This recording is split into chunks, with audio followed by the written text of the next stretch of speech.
Ramadan adalah bulan Al-Quran. Subhanallah. Jadi kelas mudahnya ngaji kita pada minggu ini, okay, kita bermula dengan Al-Quran. Apakah yang dimaksudkan dengan Al-Quran? Okay? Semoga semua okay, dapat bertenang-tenang, okay, dapat bersedia untuk kita menjalani majlis ilmu ni. Dan saya juga ingin mengucapkan jutaan tahniah kepada kita semua, subhanallah, kerana telah dipilih oleh Allah Subhanahu Wa Taala untuk bersama-sama dalam majlis ilmu kita pada pagi ini, insya-Allah. Okey. Jadi jom kita tengok. Okey, apakah yang dimaksudkan dengan Al-Quran? Subhanallah. Ya. Jadi Al-Quran ni tuan-tuan dan puan-puan yang dirahmati oleh Allah Subhanahu Wa Taala sekalian, subhanallah, kita perlu bersedia dan melazimi. Saya suka menyebut perkataan kita kena melazimi Al-Quran dalam kehidupan seharian kita.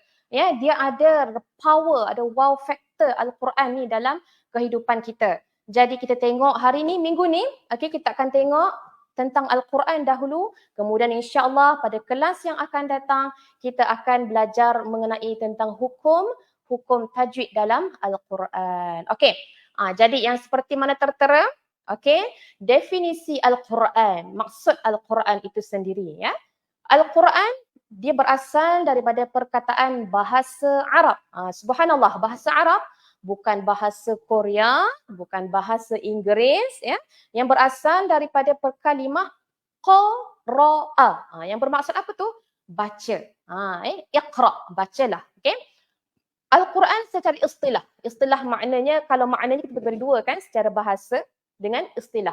Istilah ni, okey, tuan-tuan dan puan yang dirahmati oleh Allah Subhanahu Wa Taala, merupakan Al-Quran merupakan kalam Allah. Maknanya bicaranya Allah dengan kita. Yang bermukjizat diturunkan kepada hati Nabi Yuna Muhammadin sallallahu alaihi wasallam, ya, diberi pahala jika kita membacanya. Subhanallah, Allah dah kata bacalah Al-Quran, bacalah Al-Quran, tadabbur Al-Quran, okey, diberi pahala kita membacanya dan dinukilkan secara riwayat mutawatir. Mutawatir ni maknanya berperingkat, ya. Okey, mutawatir merupakan penukilan yang diriwayatkan oleh manusia yang ramai, okey, daripada satu peringkat ke satu peringkat. Dan mustahil untuk mereka ni berhimpun melakukan pendustaan terhadap Al-Quran, kerana Al-Quran ini, tuan-tuan dan puan-puan yang dirahmati Allah, terpelihara. Terpelihara daripada segala anasir-anasir yang negatif. Okay? Al-Quran ni mukjizat yang diturunkan kepada Rasulullah sallallahu alaihi wasallam, tidak boleh ditandingi kefasihan, keindahan bahasanya, walaupun mereka daripada golongan pakar bahasa Arab. Ya.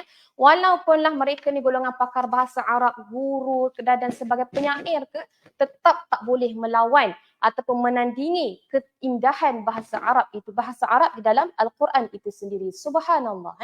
Kadang-kadang kita baca Al-Quran ni sebenarnya, walau tak faham, tuan-tuan dan puan-puan sekalian, kita tiba-tiba rasa macam sebab. Ya? Rasa ingin menitiskan air mata. Subhanallah, itu automatik. Itulah sebenarnya mukjizat. Ya? Okey, kita tengok nama-nama lain selain dari Al-Quran. Nama-nama lain Al-Quran. Okey, yang pertama kita boleh tengok kat sini, Az-Zikru. Subhanallah. Az-Zikru, alif lam, zal, kaf, ra.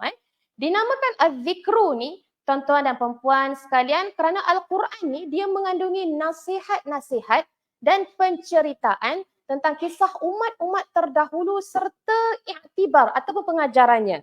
Maksudnya kat sini, kalau kita tengok Al-Quran tu, ya, ada kisah-kisah umat-umat yang terdahulu, ada kisah-kisah Nabi-Nabi yang terdahulu, seperti kisah Maryam. Subhanallah, hebat ya kalau kita mentadabur kisah Maryam ni. Semua kisah Nabi Isa, Nabi Ibrahim, dan satu lagi kisah yang saya rasa macam sangat mentadabur, kisah ini Luqmanul Hakim. Subhanallah, surah kegemaran keluarga saya, daripada ayah, mak sehinggalah yang bongsu.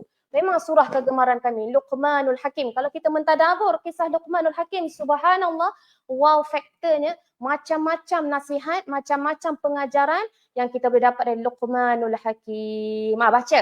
Baca Al-Quran ni, ibu-ibu dan ayah sekalian. Kemudian Al-Kalam. Okey, Al-Kalam ni dinamakan Al-Kalam kerana apa? Disebabkan pembacaannya memberikan kesan, memberikan tembakan, memberikan impak, memberikan zuk kepada hati. Kepada hati nurani orang yang mendengarnya dan yang membacanya. Macam saya kata sebelum ni.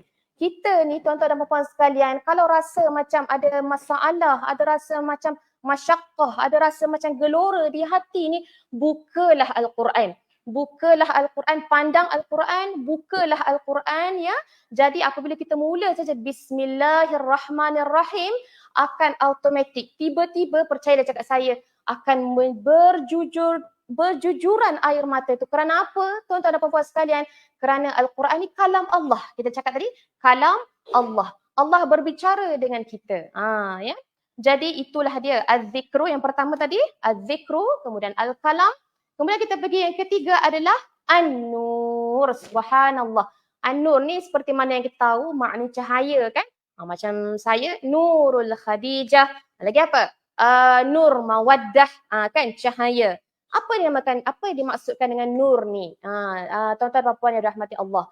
Nur ni dinamakan An-Nur disebabkan Al-Quran ni diketahui perincian perkara-perkara tentang halal dan haram. Itu An-Nur, maknanya penjelasan. Okey, memberikan kita cahaya. Okey, yang Al-Quran ni dia memberikan kita cahaya keluar daripada kegelapan kepada keterangan, cerang. Macam tu. Itu dinamakan dengan An-Nur. Okey. Kemudian Al-Furqan. Subhanallah. Al-Furqan. Apa yang dimaksudkan dengan Al-Furqan? Okey, tuan-tuan dan puan-puan yang dikasihi sekalian. Al-Furqan ni maksudnya kerana Al-Quran ni dia membezakan antara hak dan yang batil. Maknanya antara yang benar dan juga antara yang salah. Ya. Yang mana benar Allah kata, yang mana tak benar Allah dah sebut dalam Al-Quranul Karim. Okey, dan yang ketiga dan yang seterusnya. Okey, Asy-Syifa. Subhanallah. Saya tercakap tentang Al-Quran untuk Asy-Syifa ni saya suka sangat-sangat ya. Kerana ianya berkait rapat dengan kita punya kehidupan seharian ya. Okey, dinamakan Asy-Syifa. Apa maksudkan Asy-Syifa? Asy-Syifa ni adalah maksud perubatan, pengubatan, ubat. Dia dapat mengubat penyakit-penyakit fizikal kita, penyakit kita punya hati kita, mental kita ya. Kerana Allah telah berfirman di dalam suratul Isra. Okey, apa Allah berkata? Wahai tuan-tuan dan puan-puan yang dirahmati Allah, ba'da a'udzu billahi minasyaitonir rajim ya. Wa nunazzilu minal qur'ani ma huwa syifaa'un wa rahmatul lil mu'minin. Subhanallah. Allah ni dia menurunkan Al-Quran. Wa nunazzilu minal qur'an. Dan kami menurunkan Al-Quran ma huwa syifa'. Penyembuh. Syifa ni penyembuh. Jadi namakan anak Syifa pun boleh. Kalau kita ada binatang peliharaan namakan Syifa boleh, tak ada masalah. Nama dia bagus, Syifa. Wa rahmatun, dan rahmat kepada orang-orang yang beriman. Syifa. Okey, saya nak kongsi satu ayat ni. Ini ayat saya selalu share dengan saya. Ya. Kalaulah kalian ataupun kalau kita semua rasa macam pening kepala, sakit kepala ni, tuan-tuan dan puan-puan sekalian, ialah kita dunia zaman sekarang, dunia di hujung tanduk ni macam-macam kan. Dengan kewangannya, dengan apa lagi? Kalau student dengan assignment, presentation dan sebagainya, urusan-urusan kerja, baca dan amalkanlah ayat 19 suratul Waqiah. Ada tak? Macam-macam sebenarnya. Jadi saya kongsikan satu antara ayat Quran adalah daripada surah Al-Waqiah ayat 19, letak ke kepala. Baca rasa sakit kepala lah, ya Allah, sakit kepala, ya Allah, letak ke kepala. Okey, a'udzu billahi minasyaitonir rajim. La yusadda'una 'anha wa la yunzifun. Letak ke kepala kita. Baca, amalkan. Maksud dia apa? Subhanallah. La yusadda'u, tidaklah mereka merasa pening. Tak rasa pening. Yusadda'u tu memang maksud dia pening ya. Kepala dan mabuk atas sebab segala urusan yang ditimpanya. Baca la yusadda'una 'anha wa la yunzifun. Okey, boleh buka tafsir suratul Waqiah ayat 19. Boleh take note kat situ. Okey. Okey, seterusnya kita lihat. Okey. Al-Quran dan bahasa Arab. Subhanallah. Al-Quran ni tuan-tuan dan puan-puan sekalian tak boleh lari. Tak boleh lari. Dia sangat rapat dengan kalimah bahasa Arab. Ialah kita bukakan Al-Quran tu kan, kita tak nampak bahasa lain dah, memang bahasa Arab. Okey, memang al-lughatul al-arabiyyah, Al-Quran dan bahasa Arab ni dikawan rapat. Kita karib. Ya. Al-Quran diturunkan di dalam bahasa Arab. Bukan macam saya kata sebelum ni, bukan bahasa Korea, bukan bahasa Inggeris, bukan bahasa Melayu kita juga, bukan, ya. Contoh kalau kita baca Bismillahirrahmanirrahim, kemudian kita nak baca dengan nama Allah, tak ada. Kalau kita baca tafsir, tak apa. Ya. Okey, kemudian bahasa Arab ni dia mempunyai kefasihan dan kesusasteraan yang sangat indah, yang sangat tinggi. Subhanallah. Okey, maksud sastera ni, kalaulah para penyair ke, kalaulah para penyajar ke, okey, yang ingin menyampaikan sajak dalam bahasa Arab ataupun syair dalam bahasa Arab, okey, tetap tidak dapat menandingi keindahan, keunikan bahasa Arab di dalam Al-Quranul Karim itu sendiri. Ya. Macam saya kata sebelum ni, Al-Quran itu mukjizat. Mukjizat diturunkan kepada Nabi Yuna Muhammad bin Abdullah sallallahu alaihi wasallam. Jadi mukjizat ni tatkala kita membaca, macam saya kata sebentar tadi, macam saya kata sebelum ni, kalau kita baca je kita automatik rasa sebab, rasa bergelora jiwa ni, okey, tiba-tiba kita akan menitiskan air mata. Jadi para ulama semua bersepakat tiada lafaz di dalam Al-Quran selain daripada bahasa Arab, melainkan terjemahan ataupun tafsiran tentang ayat-ayat Al-Quranul Karim. Okey, harap jelas ya. Okey, tuan-tuan perempuan yang dirahmati Allah, harap-harap penerangan kita jelas. Jadi kita dah tengok dah tentang definisi Al-Quran. Al-Quran diturunkan dalam bahasa Arab, nama-nama selain daripada Al-Quran. Jadi ke depan ni kita tengok. Okey, peringkat penurunan Al-Quranul Karim. Subhanallah. Okey. Tuan-tuan dan perempuan yang dirahmati oleh Allah Subhanahu Wa Taala sekalian, Al-Quran ni seboleh-bolehnya adalah dalam rumah kita dan sentuhlah Al-Quran itu, jangan dijadikan sebagai hiasan dan bacaan. Hiasan dan pandangan sahaja. Kita kena tengok, buka, baca. Itu, jadikan lazimi. Selalu saya sebut perkataan lazimi. Jom kita lazimi Al-Quran, jom kita santuni Al-Quran, ibu-ibu dan ayah sekalian. Ya. Jadi kita tengok peringkat penurunan Al-Quranul Karim. Macam mana sebenarnya ni Al-Quran diturunkan ni? Okey, ada beberapa peringkat. Okey, peringkat yang pertama. Kita tengok dekat dalam slide yang telah kita tunjuk sekarang ni. Al-Quran yang pertama sekali diturunkan secara sekaligus sak. Okey, maknanya semua. Pada waktu yang hanya diketahui oleh Allah Subhanahu Wa Taala. Yang ini kita tak boleh nak maknanya kita, fikiran akal kita ni, tuan-tuan dan puan-puan sekalian, ada dia punya batasan dia, ada had dia. Maknanya setakat itu sahaja kita punya ilmu dan pengetahuan kita. Maknanya Allah kata secara sekaligus pada waktu yang hanya Allah tahu sahaja. Kerana ini merupakan salah satu daripada perkara-perkara yang ghaib, maknanya yang kita tak nampak. Ya? Okey, seperti mana Allah berfirman dalam suratul Buruj. Ayat berapa tu? Ayat 21 hingga 22. Kita tengok apa Allah kata, tuan-tuan dan perempuan yang dirahmati Allah. Bal huwa Qur'an, ba'da a'udzubillahi minasyaitanir rajim. Bal huwa Qur'anum Majid. Sebenarnya apa yang engkau telah sampaikan kepada mereka, wahai Muhammad, bukanlah syair ataupun sihir. Kena ingat, macam saya kata sebelum ni, walaulah para syu'ara, walaulah para penyair, penyajak yang hebat dalam bahasa Arab pun tetap tidak akan dapat menandingi kecantikan dan keindahan Al-Quranul Karim. Bahkan, bahkan Al-Quran ini adalah tinggi kemuliaannya. Fi lauhim mahfuz. Lagi-lagi yang terpelihara dengan sebaik-baiknya pada Luh Mahfuz. Itu maknanya peringkat pertama peringkat pertama Luh Mahfuz. Maknanya daripada Allah lah. Kemudian yang kedua, kita tengok peringkat yang kedua. Daripada Luh Mahfuz tadi tu, maknanya pertama tadi kan daripada Luh Mahfuz tu, Al-Quran ni diturunkan ke Baitul Izzah. Baitul Izzah ataupun kita panggil sebagai langit dunia. Langit dunia pun sama juga, tuan-tuan dan perempuan sekalian, tak dapat kita bayangkan bagaimana rupanya Baitul Izzah tu, walaupun kita cakap tentang macam langit dunia kan, umpama langit dunia, tak dapat kita bayangkan macam mana rupanya ni Baitul Izzah ni. Jadi kita wajib beriman, wajib percaya tentang tentang ilmu ini. Ya, hakikatnya tidak diketahui oleh mana-mana manusia. Jadi ini merupakan salah satu perkara gaib seperti mana yang saya katakan sebelum ini tadi. Okey. Kita tengok dalam Al-Quran surah Al-Baqarah ayat 185. Apa Allah berfirman, ibu-ibu sekalian, ayah sekalian?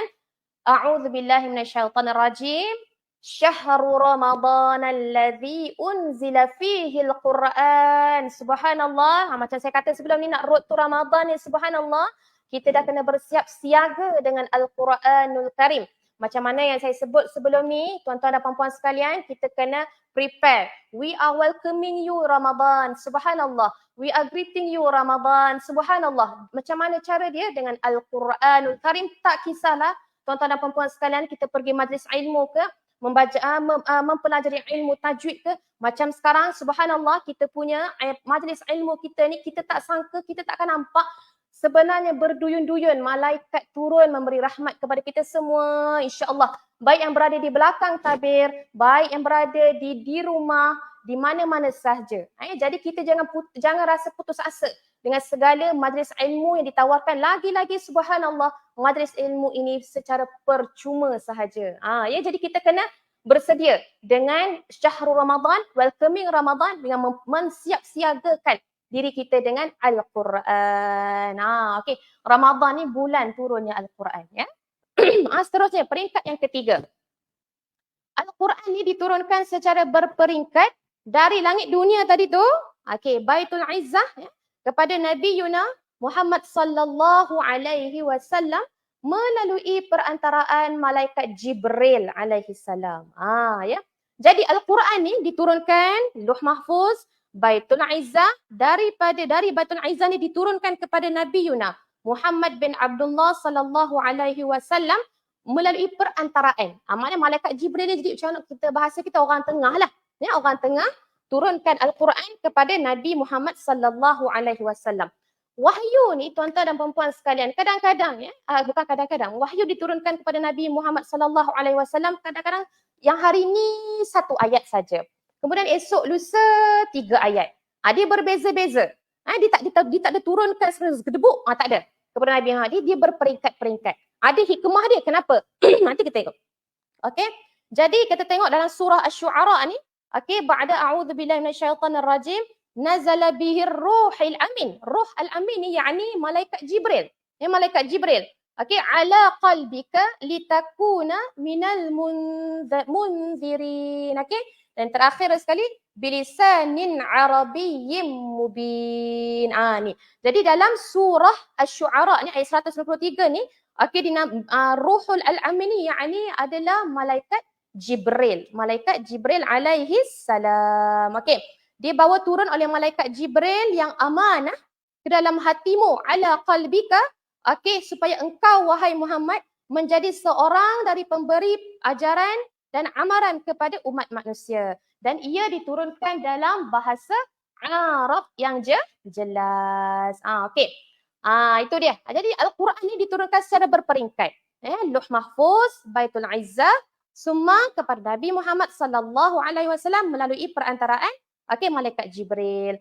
Sebab Al-Quran diturunkan secara berperingkat kepada Nabi Muhammad sallallahu alaihi wasallam. Yang pertama, tuan-tuan dan puan-puan, sebab nak menetapkan hati Nabi Yuna Muhammad sallallahu alaihi wasallam. Yang kedua, memudahkan Nabi sallallahu alaihi wasallam untuk memahami dan menghafal Al-Quran. Dan yang ketiga, berperingkat dalam pensyariatan hukum hakam Al-Quran. Jadi kita rehat sebentar, kita jumpa sekejap lagi. Nabi Muhammad ni bila didapat je surat lantikan perjawatan, wahai Muhammad bin Abdullah, anda dilantik menjadi Rasulullah. Tiada istilah punch out dalam kehidupan baginda sallallahu alaihi wasallam, malah diuji bertalu-talu. Dihina, dibaling batu, diugut dengan nak membunuh Rasulullah sallallahu alaihi wasallam. Jadi bila Al-Quran ni diturunkan secara berperingkat, dia umpama ada connection Allah, ada connected. Dia ada bonding antara Allah Subhanahu wa taala kepada Nabi Yuna Muhammad sallallahu alaihi wasallam. Iyalah. Tuan-tuan dan puan sekalian, Nabi Muhammad ni bila dia punch in sebagai Rasulullah, dia diuji dengan seberat-berat ujian. anaknya meninggal, anaknya mati, dihina oleh ahli keluarga, dibuang oleh ahli keluarga, pakciknya membuang dia, sehinggalah akhir hayat baginda sallallahu alaihi wasallam. Jadi Al-Quran diturunkan secara berperingkat ni untuk cipta, supaya teguhnya Rasulullah, ada connection, bonding antara Rasulullah sallallahu alaihi wasallam dengan Allah Subhanahu wa taala. Okey, yang kedua. Rasulullah dah rasa tenang, dah rasa tegak, dah rasa kukuh hatinya, untuk menyampaikan dakwah. Bila ada sentiasa connected dengan Allah Subhanahu wa taala, Al-Quran diturunkan secara berperingkat juga kerana untuk memudahkan Nabi Yuna Muhammad sallallahu alaihi wasallam memahami dan menghafal Al-Quran tersebut. Jadi ketika Al-Quran diturunkan ni, tuan-tuan dan puan-puan sekalian, kepada masyarakat ketika itu, kita nak didik mereka, subhanallah hebat. Yelah, pada ketika itu digelar sebagai zaman jahiliyah. Maksud zaman jahiliyah ni, yakni zaman yang jahil lah kan. Yang rasa macam perkara tak sepatutnya dibuat. Seperti tanam anak perempuan hidup-hidup. Kerana mereka menganggap anak perempuan ni membawa malang ke ataupun yang tak elok dalam keluarga. Jadi tak boleh. Jadi masa tu fikiran masyarakat jahiliyah tu Rasulullah nak kena ubah. Sebab tu dia kena turun ayat Al-Quran secara berperingkat-peringkat, secara slow-slow, secara perlahan-lahan untuk mendidik masyarakat pada zaman tersebut. Yang ketiga, berperingkat dalam pensyariatan hukum hakam. Yakni maksudnya menyesuaikan dengan peristiwa-peristiwa yang baharu berlaku dalam zaman tersebut, dalam masyarakat tersebut. Contoh kalau timbul masalah, pada ketika itu turun ayat Al-Quran mengatakan macam ni wahai Rasulullah untuk syariatkan sekian-sekian. Tentang haramnya minum arak dan sebagainya. Ini dia punya antara asbab. Kenapa Al-Quran diturunkan secara berperingkat. Subhanallah. Hebat kan Al-Quran ni kan? Moga-moga kita menjadi orang yang ataupun sentiasa melazimi Al-Quranul Karim. Sebelum saya teruskan dengan para sahabat yang pakar dalam bidang Al-Quran, saya nak ulang sebentar. Al-Quran ni diturunkan selama 23 tahun. 13 tahun di Mekah Al-Mukarramah, manakala 10 tahun di Madinatul Munawwarah. Jadi Al-Quran ni diturunkan macam ni lah. Secara berperingkat selama 23 tahun. Sering kali saya beritahu kepada masyarakat, kepada rakan-rakan pelajar saya, Nabi Muhammad berdakwah selama 23 tahun. Kena ingat tu, 13 tahun di Mekah, manakala 10 tahun di Madinatul Munawwarah. Harap-harap jelas ya tuan-tuan dan puan-puan sekalian. Jom kita tengok siapa sahabat yang pakar dalam bidang Al-Quranul Karim. Subhanallah. Yang pertama, Abdullah bin Mas'ud, Salim ibnu Ma'qil, Mu'az bin Jabal dan Ubay bin Ka'ab. Daripada Abdullah bin Amr bin Al-As, Nabi Muhammad sallallahu alaihi wasallam bersabda, "Khudhul Quran min arba'ah." Saya baca bahasa Arab, saya baca dia punya bahasa Melayu ya. Ambillah dan pelajarilah Al-Quran ni daripada 4 orang ini. Iaitu siapa? Abdullah bin Mas'ud, Mu'az bin Jabal, Salim ibnu Ma'qil dan Ubay bin Ka'ab. Ni Rasulullah sendiri sebut. Subhanallah, maknanya mereka ni merupakan barisan. Barisan yang mahir dalam Al-Quran, yang pakar dalam bidang Al-Quran. Seterusnya, kita tengok ada 7 sahabat yang masyhur. Apa maksud masyhur? Yakni popular dengan bacaan Al-Quran yang merdu. Subhanallah. Kalau merdu ni, kalau dalam kalangan kita ni, kita cakap tentang taranum lah kan. Kalau musabaqah tilawah Al-Quran tu, kita boleh tengok macam mana mereka mengalunkan bait-bait taranum mereka daripada Bayati, Hijaz, Jiharkah dan sebagainya. Jadi ketika zaman Rasulullah sallallahu alaihi wasallam, inilah para sahabat yang masyhur dengan suaranya yang memerdu. Antaranya siapa? Abdullah bin Mas'ud, Ubay bin Ka'ab, Utsman bin Affan, Ali bin Abi Talib, sepupu Rasulullah sallallahu alaihi wasallam, Zaid bin Thabit, Abu Ad-Darda, Abu Ad-Darda dan Abu Musa Asy-Sy'ari. Jadi dalam 7 orang sahabat ni, saya sangat tertarik sebenarnya dengan Ubay bin Ka'ab. Seringkali saya terdengar perkongsian daripada suami saya sendiri tentang Ubay bin Ka'ab, antara guru Al-Quran ya. Jadi sehingga Umar Al-Khattab telah berkata, wahai manusia, barang siapa ingin bertanya Al-Quran, tanyalah Ubay bin Ka'ab. Okey, jadi kita akan bersambung sebentar saja tadi, kita istirahat sebentar. Alhamdulillah, dah kita dah banyak belajar dah apa maksud Al-Quran ya. Al-Quran diturunkan secara berperingkat. Siapakah sahabat yang melazimi Al-Quran, yang masyhur dengan Al-Quran? Kemudian siapa lagi? Subhanallah, nama-nama lain Al-Quran ya. Jadi itulah. Okey, jadi kita nak tahu ni. Kita nak road to Ramadan. Okey, ibu-ibu dan ayah sekalian, tuan-tuan dan puan-puan sekalian, nak road to Ramadan. Jadi kita kena tahulah apa sebenarnya Ustazah sebenarnya belajar kelebihan belajar Al-Quran ni. Apa sebenarnya bestnya belajar Al-Quran ni? Okey, yang pertama, Al-Quran akan menjadi syafaat kepada pembacanya. Subhanallah, tuan-tuan dan puan sekalian ya. Di saat kita di alam akhirat, di saat kita di alam barzakh ya, bukanlah suami menjadi teman kita. Bukanlah isteri menjadi teman kita, bukanlah anak-anak menjadi teman kita, malahan sebanyak amalan kita menjadi teman kita. Okey, yang dekat dengan kita kalau boleh Al-Quran jadilah amalan dalam kehidupan seharian kita. Kita berseorangan hakikatnya di dalam alam selepas dunia ni, kita berseorangan ya. Jadi daripada Abu Umamah radhiyallahu anhu, aku mendengar Rasulullah sallallahu alaihi wasallam berkata, apa hadisnya? Iqra'ul Quran, bacalah kalian Al-Quran. Fa innahu ya'ti yaumal qiyamah syafi'an li ashabihi. Okey, maka sesungguhnya Al-Quran ni dia akan datang pada hari kiamat, okey, memberi syafaat kepada pembacanya, kepada sahabat-sahabatnya. Jadi marilah kita menjadi sahabat Al-Quran. Ya, jadi ingat, macam saya kata sebelum ni, dalam hari akhirat, tiada siapa yang teman kita, hanyalah amalan. Jadi jomlah kita sama-sama menjadi sahabat Al-Quran, melazimi Al-Quranul Karim dalam kehidupan seharian kita. Ya. Seterusnya, apa sebenarnya kelebihan ni kita nak baca Al-Quran ni? Okey, Allah ni dia mengurniakan ketenangan dan rahmat. Wa rahmatun lil mu'minin. Saya dah baca surah tadi, saya dah baca ayat Quran tadi. Maknanya Al-Quran ni di dalam dia ada syifa, penyembuh, dalam dia memberikan rahmat kepada orang-orang mukminin ya. Daripada Abu Hurairah radhiyallahu anhu, Nabi Muhammad sallallahu alaihi wasallam bersabda, okey, wa majtama'a qaumun fi baiti min buyutillah. Maksudnya, dan tidaklah satu kaum itu berkumpul di masjid sambil membaca Al-Quran dan mempelajarinya sesama mereka, melainkan turunnya ketenangan kepada mereka dan diliputi oleh rahmat Allah Subhanahu wa taala. Subhanallah, jadi Al-Quran ni sebenarnya bila kita baca, macam saya kata sebelum ni, okey, janganlah maknanya saya kata kalau rasa masalah, sedih, dia baru buka Al-Quran, bukan begitu.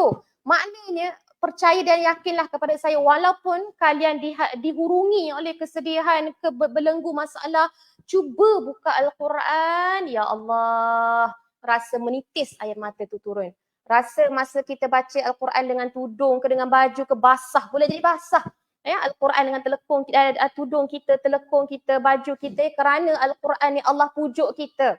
Allah cakap, Allah berborak dengan kita, Allah pujuk. Walaupun sebenarnya kita tak faham pun dalam bahasa Arab, dalam Al-Quran tu, tapi automatik dia memberi ketenangan, rahmat kepada orang yang membacanya. Allah ya.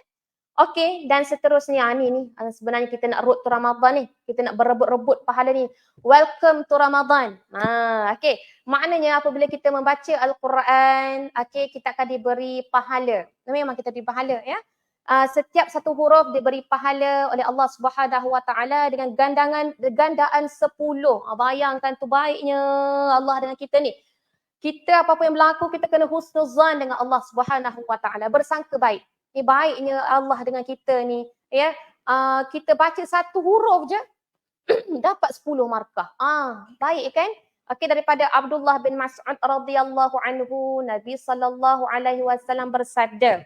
Jom kita tengok hadis ni. Ni Nabi Muhammad berkata apa? Man qara'a harfan min kitabillah. Subhanallah. Barang siapa yang membaca satu huruf daripada kitab Allah, maknanya Al-Quranul Karim, falahu bihi hasanah. Yakni maka baginya satu kebaikan. Ya. Wal hasanatu bi'ashri amthaliha. ya. Dan setiap kebaikan tu digandakan dengan 10 yang semisal dengannya. Subhanallah, ya.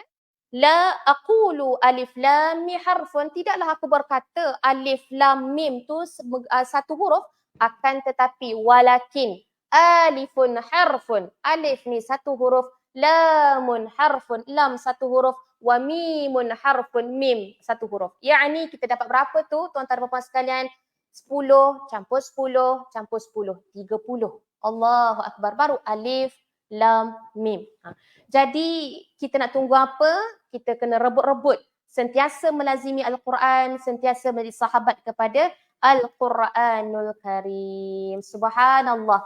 Dan akhir sekali, insya-Allah Allah Subhanahu wa taala menempatkan orang-orang yang menyantuni Al-Quran di dalam syurga Allah Subhanahu wa taala. Kita dalam dunia ni tuan-tuan dan puan-puan sekalian, kita ada hadaf kita. Kita ada target kita, bukan di dunia pengakhiran kita. Subhanallah. Kita ada lagi satu dunia, itu hari akhirat. Kita nak bersama dengan syurga, kita nak bersama dengan ahli keluarga kita dalam syurga. Saya nak bersama dengan ahli keluarga, mak, ayah, akik suami, akik anak-anak saudara dan sebagainya dalam syurga. Ya, saya juga nak bersama dengan tuan-tuan dan puan-puan sekalian dalam syurga, sahabat-sahabat saya dalam syurga, ya. Jadi jomlah kita sama-sama bersahabat dengan Al-Quranul Karim. Apa Abdullah bin Amru kata, Rasulullah sallallahu alaihi wasallam bersabda yang bermaksud, saya terus baca maksud dia, ya. Dikatakan kepada pembaca Al-Quran yang melazimi Al-Quran, bacalah dan naiklah, bacalah seperti mana kamu membacanya di dunia.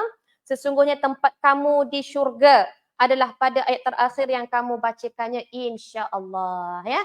Jadi itulah dia kelebihan mempelajari Al-Quranul Karim. Rasa semangat tak tuan-tuan dan puan-puan sekalian? Kita nak road to Ramadan ni. Okey, nak pergi ke Ramadan ni, rasa semangat tak bila kita dengar tentang apa itu Al-Quran?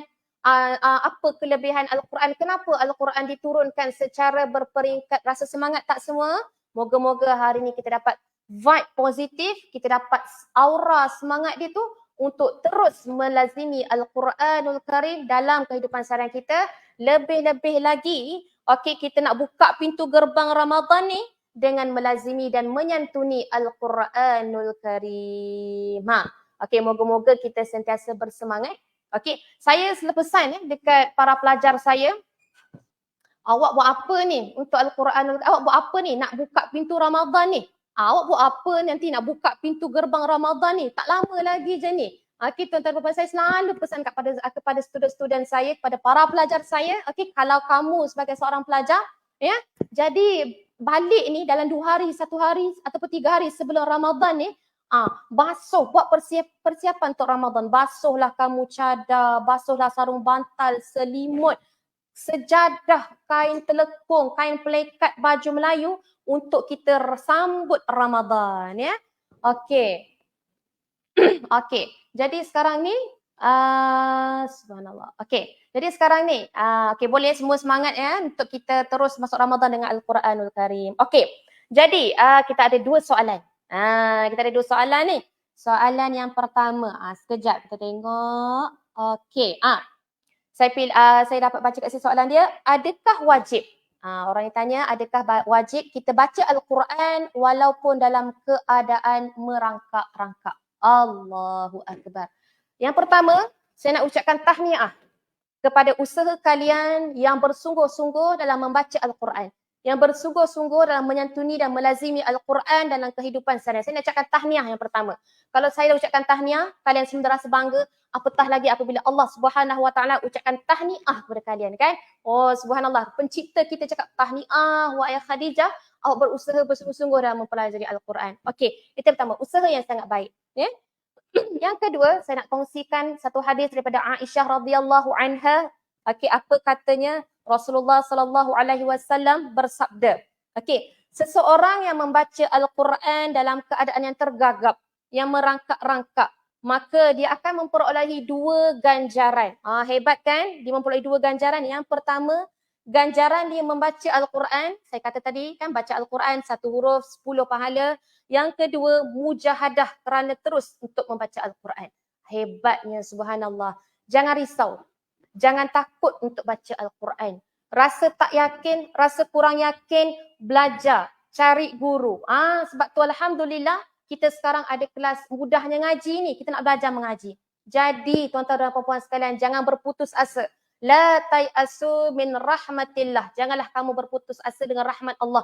InsyaAllah kami semua ingin membantu kita semua, kalian semua untuk terus melazimi Al-Quranul Karim dalam kehidupan seharian kita. Ya, sebab insyaAllah kita nak dapatkan syafaat daripada Al-Quran. Okey, boleh ya? Jadi jangan putus asa. Teruskan baca Quran, teruskan belajar Al-Quran, ya. Okey, soalan kedua. Subhanallah. Soalan kedua, okey. Apakah, macam mana mohon untuk memberikan motivasi kepada para pelajar yang nak belajar Al-Quran walaupun dah berusia. Subhanallah. Okey, tuan-tuan dan puan-puan sekalian, sekali lagi saya ucapkan jutaan tahniah kepada sekalian, kepada tuan-tuan dan puan-puan sekalian, kerana ini sebenarnya Allah pilih. Allah pilih hati-hati kita, Allah gerakkan hati-hati kita untuk berada dalam sebuah majlis ilmu, iaitu majlis ada mudahnya ngaji ni, ya. Saya nak cakap, janganlah kita berputus asa dengan ilmu Al-Quranul Karim. Tak apa. Okey, jangan berputus asa. Saya mempunyai dua orang sahabat. Saya katakan tiga orang sahabat yang sampai sekarang ni berumur dalam lingkungan 60-an, 50-an, 40-an. Dua orang ni daripada mu'alaf lah. Daripada Chinese Muslim, daripada Sarawak, dan seorang lagi ni sahabat saya, makcik saya lah sebenarnya, duduk di sekitar tempat tinggal saya. Tiga orang ni, tuan-tuan dan perempuan sekalian, sebenarnya mereka memberikan motivasi kepada saya sebenarnya. Bukanlah memberikan motivasi kepada mereka, bukan. Mereka memberikan motivasi kepada saya supaya sebenarnya saya sentiasa melazimi Al-Quran, sentiasa membaca Al-Quran dan insya-Allah kena mengajar Al-Quran. Ya. Jadi jangan berputus asa. Jomlah sama-sama kita mempelajari Al-Quranul Karim. Okey? Jadi kita berehat sebentar, kita jumpa sebentar lagi. Okey, alhamdulillah kita bersama lagi sekali lagi, okey, di dalam kelas mudahnya ngaji. Okey, tadi kita dah terangkan alhamdulillah. Hari ni kita berpuas sekalian, kita belajar tentang teori. Kita nak tahu, kita nak buka hati kita ni untuk indahnya Al-Quran itu, supaya kita memberi vibe positif, vibe motivasi untuk kita terus belajar Al-Quran selepas ini. Ya. Jadi insya-Allah pada kelas yang akan datang kita akan mulakan sesi praktikal. Moga-moga tuan-tuan dan puan-puan sekalian akan bersedia dengan mushaf Al-Quran, ada bersedia dan bersemangat dengan pen dan kertas dan sebagainya. Ya. So minggu depan kita dah start berpuasa. Moga-moga kita sentiasa bersemangat, ya. Ada kita punya momentum tu tak ada jatuh, sentiasa meningkat ataupun yang sama, insya-Allah. Okey.